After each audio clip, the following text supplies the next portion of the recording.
How to set up Verizon Business Internet Gateway step by step. All right, let's go through this step by step so you can set up your Verizon Business Internet Gateway without overthinking it. First thing you want to focus on is placement. Before you even plug anything in, take a second and choose a good spot.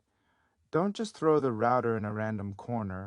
Try to place it somewhere open, ideally near a window or in a central area of your space. The fewer walls and obstacles around it, the better your signal is going to be. Once you've got the location sorted, we can move on to powering it up.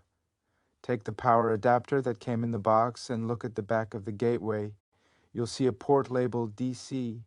Plug the adapter into that port, then connect the other end to a working power outlet. As soon as you plug it in, the device should start powering on automatically.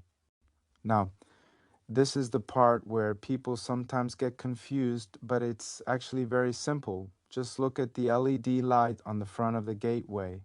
When it first starts up, the light will begin blinking white. That's completely normal. It just means the device is booting up and trying to connect. At this stage, don't unplug anything and don't try to rush it. Just let it do its thing. The setup process needs a stable connection, and interrupting it can slow things down or cause issues. After a few minutes, you'll notice the light stops blinking and turns solid white. That's the signal you're looking for. It means the gateway has successfully connected and is ready to use.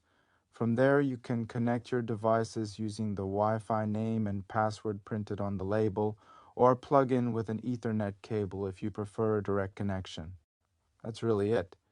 No complicated setup, no extra steps, just proper placement, power it on, wait for the solid white light, and you're good to go.